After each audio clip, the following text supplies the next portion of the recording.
미 연준이 기준금리를 0.75%포인트 인상한 이른바 자이언트 스텝을 단행한 이후에 세계 금융시장이 출렁이고 있습니다. 한국은행도 다음 달 기준금리를 0.5%포인트 올리는 빅스텝 가능성이 커진 상황인데요. 대출을 받아서 부동산, 주식, 또 가상자산 등에 투자한 이른바 영끌족의 이자 압박도 커질 걸로 보입니다. 관련 내용을 이정환 한양대 경제금융학부 교수와 짚어보겠습니다. 어서 오세요. 네. 연준이 기준금리를 상당히 많이 올렸습니다. 이렇게 급격히 올리면서 이번 주 내내 뉴욕 증시가 상당히 좀 변동성이 컸죠. 예, 정확하게 맞는 말씀이시고요. 사실은 저도 이제 서학 개미 중에 한 명인데 네. 매일마다 이제 저희 친구들도 많이 하니까 아침마다 주식이 올랐는지 내려갔는지 계속 검토를 하는데 이번 주는 왔다 갔다 하면서 사실 굉장히 변동성이 컸다라고 말씀드릴 수 있겠습니다. 이런 사실 되짚어 보면은 지난 목요일 FOMC가 있을 때는 사실은 뭔가 불확실성이 리졸브 됐다라고 예. 하면서 주가 올랐다가 어제는 또 다시 금리 4% 나스닥이 4% 이상 빠졌죠. 예. 근데 이제 오늘 아까 미국 시간으로 오늘 아까 다시 보면 오늘 아침에 보면은 다시 나스닥은 좀 반등하고 S&P나 다우존스는 보합세를 유지하는 이런 경향이 있는데 예. 이것들이 사실 해석이 문제인데 여러 가지 크게는 두 가지 정도로 보실 수 있을 것 같습니다. 일단은 시장의 불확실성이 굉장히 크다라는 게 하나가 있겠고요. 시장의 불확실성이 너무 크기 때문에 어떤 뉴스에도 굉장히 민감하게 반응한다라는 그러한 특징이 하나 있겠습니다. 지금은 금리 정책에 대한 불확실성, 인플레이션에 대한 불확실성, 공급망이라든지 뭐 전쟁에 대한 불확실성, 러시아 우크라이나 사태가 계속 나오는데 이 전쟁에 대한 불확실성 모두 흔히 말해서 해소가 안 됐기 때문에 예. 뉴스에 대해서 민감하게 반응하는 그런 경향들이 있고요. 두 번째는 일단 개인 투자자들한테는 안 좋은 뉴스일 수도 있는데 흔히 말해서 기관 투자자들 숏 커버링이라고 해서 변동성 장세에서 돈을 버는 전략들을 써서 올랐을 때는 팔고 내렸을 때는 다시 사고 단기간에 매매 차익을 노리는 이런 전략들을 하면서 변동성을 키우지만 결국은 하향하는 경향을 가지는 이런 전략을 많이 쓴다라고 사실 보면 될 것 같습니다. 네. 기관 투자자들은 결국 늘 수익을 내야 되는데 이렇게 하락하면서 변동하는 장에도 숏 커버링 같은 전략을 써서 결국 수익을 내는 거고요. 그런 숏 커버링 살 때는 다시 오르고 그냥 다시 떨어지면은 팔고 이런 식으로 계속 하면서 기관 투자자들이 수익을 얻는 구조. 전반적인 하향적인 트렌드지만 기관 투자자들이 수익을 얻는 구조가 나올 수도 있다라고 보시면 될 것 같습니다. 네. 기관 투자자들이야 일단 변동성 상황에서 대응을 하니까 어느 정도 수익을 낼 수 있는데 사실 개인 투자자들은 굉장히 힘든 상황이잖아요. 맞습니다. 기관 투자자들은 사실은 정확하게 흔히 말하는 시스템 트레이딩이라고 많이 이야기를 하죠. 자기 목표를 설정해 놓고 하한이 오면 사고 상한이 오면 팔고 이런 식으로 전략을 계속 쓰면서 기계적으로 트레이딩을 하는데 네. 저희도 물론 이제 알고리즘 트레이딩이라고 하지만 기관 투자자만큼 자산이 그러니까 다변화되어 있지 않고요. 예. 그다음에 기관 투자자에 비해서 이제 비용이라든지 여러 가지 흔히 말해 특히 이제 숏이라고 이야기하는 공매도라는 게 있는데 네. 공매도 같은 것들은 사실은 개인은 굉장히 한국 개인들은 굉장히 하기 힘든 상황이라 기관 투자자에 비해서는 제약이 좀 많다라고 보시면 될 것 같습니다. 네, 미 증시 흔들린 것도 그렇지만 우리 증시도 굉장히 흔들렸잖아요. 어제 코스피가 장중 한때 2,400선을 좀 붕괴하기도 했어요. 예, 지금 뭐 삼성전자가 5만 전자로 갔다. 예. 예, 굉장히 큰 뉴스고요. 사실 카카오나 네이버가 이제 신저점을 찍은 게 아니냐라고 많이들 평가하고 있는데 하락 추세가 좀 있을 거고 하방 리스크가 분명히 있을 수는 있다라고 말씀드릴 수 있을 것 같습니다. 뭐 경제학은 늘 역사의 학문이기 때문에 뭐 과거를 좀 돌이켜 볼 수가 있는데 2019년에 2020년 초죠. 그때 금리가 1.25%였고 그다음에 전반적인 경제 성장률 자체는 지금하고 비슷한 상황이었습니다. 네. 근데 지금 오히려 금리가 1.75%로 더 높죠. 네. 그다음에 세계 경제에 대한 불확실성이 굉장히 커져 있고 스태그플레이션 등으로 인해서 결국은 이 물가가 잡을 수 있느냐 없느냐, 물가를 못 잡고 경기 불황으로 떨어지는 것들이 아니냐라는 이런 여러 가지 우려들이 있으면서 불확실성도 커져 있는 상황입니다. 근데 그때 주가가 얼마였냐라고 이야기하면 2,100 수준이었죠. 2,100 수준에 갔다가 3,300, 3,400 갔다가 다시 내려왔는데 그런 역사적인 것들을 보면은 아직 하방 리스크가 있을 수는 있다. 왜냐하면 2019년하고 비교해 보면은 금리는 높고 그다음에 경제적 불확실성은 더 크고 이러한 유동성에 대한 너무 이제 흔히 말하는 인플레이션, 스태그플레이션 같은 비용 인상 요인들이 많이 나오면서 네. 결국은 어떻게 보면은 더 나쁠 수도 있는 상황. 그래서 지금 2,400이긴 하지만 뭐 네. 2,100까지도 열려는 있는 상황이라고 보시면 될 것 같습니다. 아직 그런 바닥이 한참 남아 있다는 건데 언제까지 하락세 이어질 걸로 보십니까? 결국은 인플레이션 지표가 제일 중요한데요. 인플레이션 지표란 거는 지속성이 굉장히 크다라고 이야기합니다.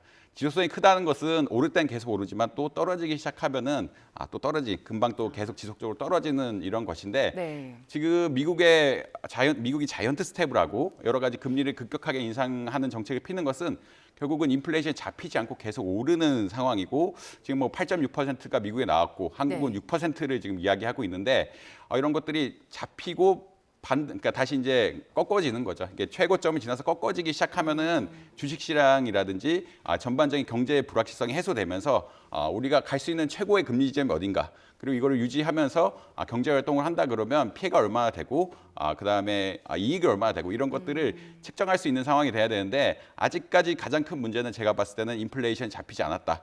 인플레이션이 잡히지 않고 계속 예상보다 높게 나오고 피크가 어딘지를 지금 도저히 그러니까 뭐 짐작이 하겠지만 예. 아직 피크가 오진 않았다라고 생각하기 때문에 경제 정책 역시 이 피크가 안 왔기 때문에 더 물가를 잡아야 되는 거 아니냐 이런 식으로 논의가 나가면서 좀 불확실성이 많은 상황이다라고 보시면 될 것 같습니다. 그리고 그 지표의 핵심은 인플레이션이고 인플레이션 때문에 만약 흔히 말하는 실적 지표까지 악화된다 네. 그러면 뭐 굉장히 큰 일이 날 수도 그러니까 주식 시장에는 굉장히 부정적인 영향을 끼칠 수도 있는 상황이라고 보시면 될 것 같습니다. 네, 물가 상황을 계속해서 봐야 된다는 말씀인데 이렇게 시장 변동성이 커지면 그 가상자산 시장도 굉장히 타격이 크잖아요.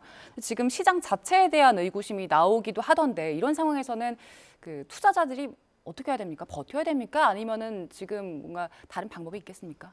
흔히 이제 가상자산 시장의 옥석 가리기가 시작됐다라고 이야기를 하는데 사실 가상자산은 처음엔 암호화폐였죠. 암호화폐라고 이름을 펼쳤는데 그것의 근본은 이제 가상자산이라고 한 것이 거래에 쓸 수 있다라고 생각해서 암호화폐라고 이야기했습니다. 네. 근데 이제 암호화폐라는 그 가상자산의 특성상 탈중앙화한 특성상 거래를 다 기록할 수가 없기 때문에 그거를 중앙에서 관리를 해줘야 모든 거래들이 완벽하게 기입이 되면서 이런 것을 바탕으로 뭐 세금을 매기든 돈을 지급하든 이런 것들이 되는데 사실 비트코인과 같은 가상자산에 대해서 이렇게 거래를 할 수 있을지 없을지에 대한 의문이 굉장히 많이 들고 있는 상황이고요. 왜냐하면 기술적으로 그걸 못 받침한다라는 반박들이 너무 많이 나오고 있어가지고요. 그렇다면 이제 현재 가상자산 시장은 어떤 것이냐? 이제 흔히 말하는 가상자산이라는 건 사실 다 코드인데 일종의 주권이라는 것, 뭐 실제 여러분들 주식을 사면 주권이라는 걸 받을 수 있지만 가상자산 자체는 완벽하게 코드거든요. 이런 컴퓨터 코드를 바탕으로 해서 효율성을 추구하는 자산이라고 볼 수 있겠습니다. 예를 들어 디파이 같은 이야기들 많이 하는데 가상자산이 그 금융을 하는 걸 디파이라고 이야기하는데 금융을 하게 되면 뭐든지 코드화돼 있기 때문에 서로 간에 대출 계약이라든지 뭐 돈을 주식 계약이라는 건지 간략하게 되고 효율성을 있게 그리고 자동으로 이행될 수 있게끔 해준 이런 장치들 때문에 미래의 금융이다라고 이야기를 많이 했는데 근데 이 그 기술 자체가 지금은 너무 불확실해진 상태다. 사실 이게 이제 가상자산 시장 자체의 문제라고 볼 수 있는데 이런 기술들을 낼 때 백서 한 장이라고 얘기하죠. 백서 그냥 화이트 페이퍼라고 이야기하는데 기술 소개를 굉장히 짤막하게 해놓고 그걸 바탕으로 상장을 하고 거기에 대해서 이제 투기 수요가 몰리면서 결국 가상자산 시장이 커왔기 때문에 실제 기술력이 있는 것들 그리고 그렇지 않는 것들 사이에 이제 옥석가리가 시작되고요. 이제 기술력이 없는 것들 그리고 미래의 가치가 없다라고 평가되는 것들은 점차 도태가 되고 아닌 것들은 살아남아서 결국은 다시 흔히 가상자산이 가질 수 있는 효율성을 극대화하는 전략으로 가지 않나 방향으로 가지 않나 이렇게 생각하고 있습니다. 그래서 지금은 투자자 입장에서는 조금 봐야 되는 상황이죠. 이게 어디가 그러니까 예전에 기술 설명이 잘 나와 있었다 그러면 그걸 바탕으로 여러분들 투자를 하면 되는데 예전에 기술 설명서가 너무 부실하니까 이거 지금은 어떻게 보면 옥석 가리기를 하기가 너무 힘든 상황이고 시간이 지나면서 이제 기술적인 측면들이 강조가 되고 이런 것들을 사고 팔 수 있는 그런 환경이 다시 조성되지 않을까 생각하고 있습니다. 네, 그렇군요. 금리를 좀 볼게요. 지금 그 FOMC에서 0.75%포인트 인상을 하면서 그 상황에서 파월이 올 연말 기준금리가 3.4%까지 갈 수 있다라고 예고를 했잖아요. 근데 지금 일각에서는 또 이게 3.4%포인트는 물가를 잡기에 부족하다. 최소 4에서 7%까지는 가야 된다라고 얘기를 하던데 그 정도까지 가겠습니까? 사실 이게 물가를 잡기 위해서 금리를 빨리 올릴 수 있으면 좋기는 한데요. 예. 근데 이제 지금 보자면 그렇게 정책을 피면은 금리를 많이 올리면 결국 이자 부담이 늘어나게 예. 되고 자산 시장에 충격이 너무 크기 때문에 이걸 한꺼번에 올릴 수는 없는 상황입니다. 근데 사실 이거를 이제 80년대 이야기를 하면서 많이 논의를 하는데 80년대는 물가가 한 14%, 그러니까 미국 기준으로요. 한 네. 13% 되는 것들이 한 3, 4년간 지속이 되니까 이제 어쩔 수 없이 강경책을 핀 것이고 그때는 아예 금리를 놔버리고 흔히 말하는 그 통화량이라고 이야기하죠. 저희 정부가 발행하는 것들을 아예 조정하고 그 예금이 딱 그 발행량에 얼마 배수가 되게끔 만큼 유지를 하면서 금리를 완전히 바꿔버렸기 때문에 20%까지 갔는데 근데 그런 상황은 아마 나오기 쉽지는 않을 거고 네. 아마 실제로도 뭐 최대 금리가 뭐 20% 가는 일은 아마 없을 가능성이 높다라고 보시면 될 것 같습니다. 지금은 기본적으로 금리랑 뭐 양적 완화 여러 가지 다양한 채널들을 통해서 통화 정책을 하고 있고요. 그다음에 급작스럽게 4% 5% 올리는 것이 시장에 너무 충격이 주고 역시 이제 몰기지 같은 것들이 많이 걸려 있는데 미국 역시 이런 네. 것들에 대해서 부담을 너무 줄 수가 있고 그냥 말하는 자산발 어떻게 보면은 버블을 유도할 수 있는 이런 상황이기 때문에 버블이 깨지는 것을 유도할 수 있는 상황이기 때문에 네. 올리긴 올리겠지만 뭐 3.5%까지 올릴 수도 있고 뭐 4%까지 올릴 수는 있지만 예. 레인지가 뭐 7% 간다라고 하는 것은 뭐 과거의 경험에서는 좀 이해할 수가 있지만 과거랑 지금은 조금 다른 상황이 분명히 있다. 그때는 1970년대 초부터 이제 계속 고물가라는 이야기가 나오고 여러 번 못 잡으면서 물가 상승이 13%씩 계속 뭐 2, 3년씩 온 상황이기 때문에 굉장히 극단적인 매저를 취한 것이고요. 지금은 뭐 우크라이나랑 러시아 사태라든지 조금 네. 좋아질 수 있는 여력들이 있기 때문에 아직 그렇게 극단적인 정책을 펴지는 않을 것 같다라고 생각하고 있습니다. 그러면 파월이 제시한 올 연말 3.4% 기준금리 정도면 지금의 물가 상승 상황은 어느 정도 잡을 수 있겠습니까?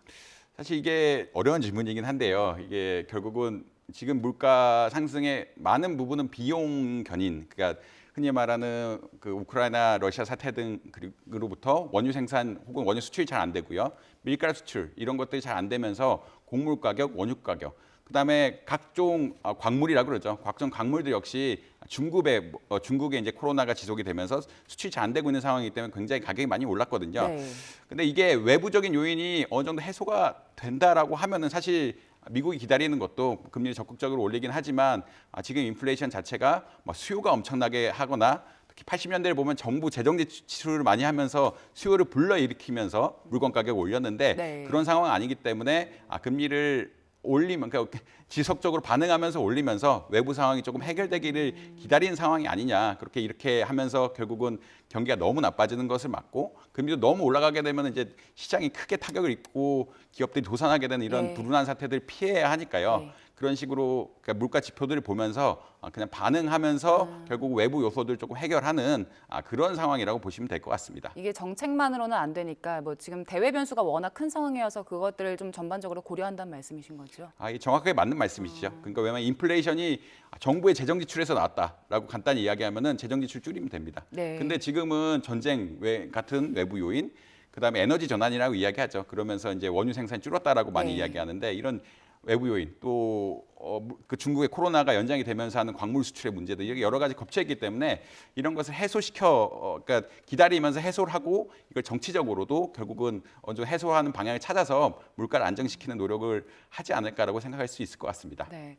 미국이 기준금리를 이렇게 올리면 우리 시장도 보조를 맞추잖아요. 우리나라 지금 하느니 다음 달에 금융통화위원회를 열 텐데 거기서도 지금 빅스텝이 0.5%포인트 인상이 예상이 되고 있죠? 예, 지금 뭐 왔다 갔다 이게 결국은 한은의 정책 역시 지표를 봐야 되는 예. 것이고요.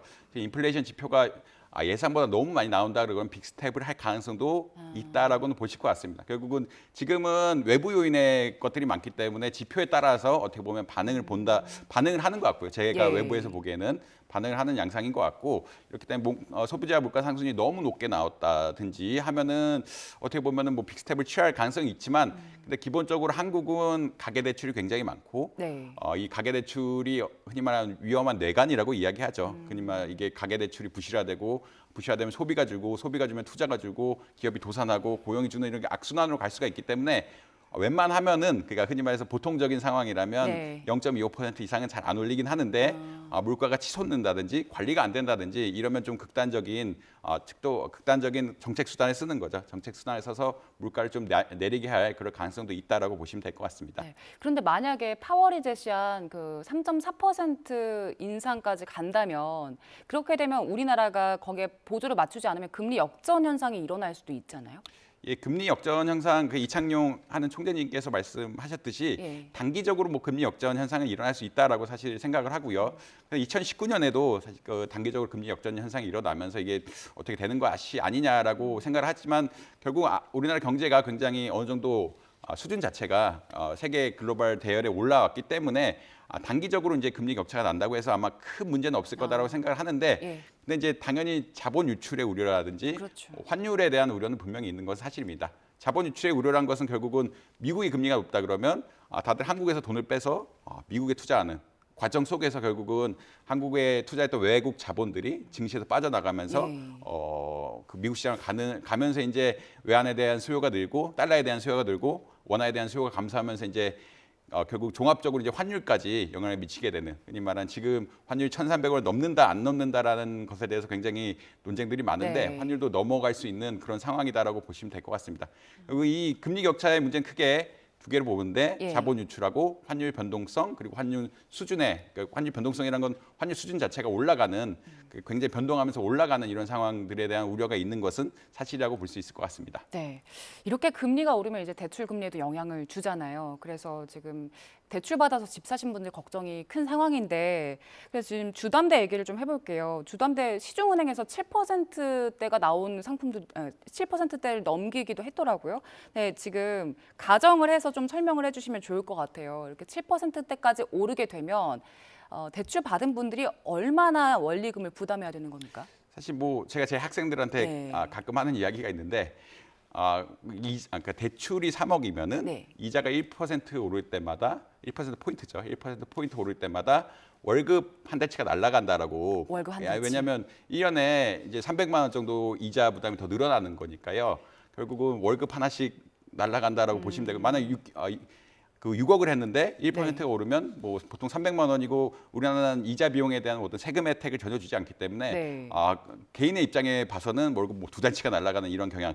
지금 근데 금리를 1.25% 정도 올렸는데 그것들이 흔히 말하는 변동금리에는 뭐 직접적으로 다 반영이 됐고요. 네. 고정금리형 담보대출에는 더 올랐거든요. 사실은 1.25% 올랐는데 5년 기준이 되는 5년 만기 그 은행채라고 이야기하는데 5년 만기 은행채는 이 기준금리 1.25% 올린 것보다 더 올라서 그 물가에 대한 기대라든지 장기 이자율에 대한 기대 때문에 더 올랐기 때문에 사실은 지금 그러니까 고정금리형 주택담보대출이 7% 뭐 8% 간다라고 이야기가 나오고 있는 상황이거든요. 그렇기 때문에 이제 굉장히 빨리 늘고 있다. 그리고 작년부터 이제 금리가 1.25% 올렸는데 적어도 1.25%는 올랐고 그다음에 더 오른 부분들도 네. 있다라고 이해하시면 될 것 같고요. 앞으로 한국은행 역시 한 2.5%까지는 금리 네. 인상하지 않을까라고 뭐 올해 안에 뭐 그렇게 생각하시는 분도 있는데 그렇게 된다면 결국은 변동금리에서는 2% 이상, 그다음에 2% 정도, 결국은 고정금리에서는 뭐 2% 이상, 3%, 뭐 4%까지 더 오르게 되는 그런 상황이 발생할 수 있지 않을까. 코로나 딱 저점에 비교해서 네. 올해 말에 비교해 본다면 그런 현상들이 발생을 하고 뭐 3억 빌리면 월급 한 달 정도 날아가는 그런 감을 가지시고 아마 보시면 대충 아마 이해가 쉽지 않을까라고 생각하고 있습니다. 네. 대출 3억 받았는데 1%포인트 금리가 오르면 월급 한 달치가 더 나가게 된다. 예, 나가게 말씀해 됩니다. 주셨어요. 예. 그렇다 보니까 지금 부동산 완화책을 내놓고 있지만 부동산 시장 자체는 얼어붙은 것 같아요. 예, 부동산 시장이 워낙 붙은 건 결국은 대출 규제를 풀어도 금리가 너무 높아져서라고 보고 있거든요. 금리가 너무 높아지면은 결국은 아까 말씀드린 대로 자기가 빌릴 수 있는 것들은 한계가 있고 그다음에 지난 5년 동안 집값이 많이 올랐기 때문에 네. 아파트라든지 이렇게 살려고 하면은 대출을 큰 규모로 해야 됩니다. 큰 규모로 하는데 한 달 월급, 두 달 월급을 소비하는 건 첫째 문제고 네. 이게 금리가 앞으로 향후 더 오를 수 있다. 그러니까 내가 변동금리를 많이 빌렸는데 금리가 지속적으로 2.5%라고 하지만 뭐 3.5%로 더 올라가게 된다면 기준금리가 이자 비용이 또 늘어나게 되는 것이거든요. 나는 뭐 예를 들어서 1년에 두 달치 월급을 이자 비용을 낼 거라고 생각을 했는데 금리가 네. 1% 오르면 한 번 더 한 달치가 더 없어지는 이런 상황들이 예. 발생할 수가 있기 때문에 이것들이 사실은 어떻게 보면은 지금 상황에서는 그리고 금리가 오르는 트렌드에 있는 상황에서는 네. 사실은 대출을 일으켜서 집을 사기가 좀 쉽지는 않다라고 보는 게 맞을 것 같습니다. 네. 정리해서 말씀드리자면 집값이 굉장히 많이 올랐고 집값이 굉장히 많이 오른 상태에서 집을 살려고 그러면 대출이 문제가 되는데 대출 금리 자체가 높고 또 특히나 이제 변동금리로 비례하면 또 올라갈 수 있는 상황이기 때문에 네. 이런 부담 때문에 쉽사리 집에 대한 수요가 나오지는 않는 상황이라고 보시면 될 것 같습니다. 네. 자, 새 정부가 경제 정책 방향을 내놨습니다. 일단 골자가 감세를 합니다. 법인세 감세를 내놨고 그리고 규제는 완화하겠다고 밝혔는데 이런 정책 방향에 대해서는 현재 경제 상황과 맞물려서 어떻게 효과가 좀 있을 걸로 보십니까? 사실 이번 새 정부의 방안은 이제 민간에서 역동성을 찾자라는 네. 그런 방안인데요. 결국은 민간이란 것은 사실은 가구하고 기업인데 네. 기업에서 성장의 이루자라는 말로 뭐 어떻게 해석은 다시 할 수 있을 것 같습니다. 그래서 기업이 성장을 이루려고 하면 결국 투자를 많이 해야 되고요. 투자를 많이 하게 되는 가장 근본적인 요인은 위험을 줄여들고 수익을 높여주는 것인데 네. 법인세를 감면해 주는 것은 어떻게 보자면 기업의 향후 수익을 내가 투자를 했을 때 향후 수익을 올려주는 메커니즘이고요.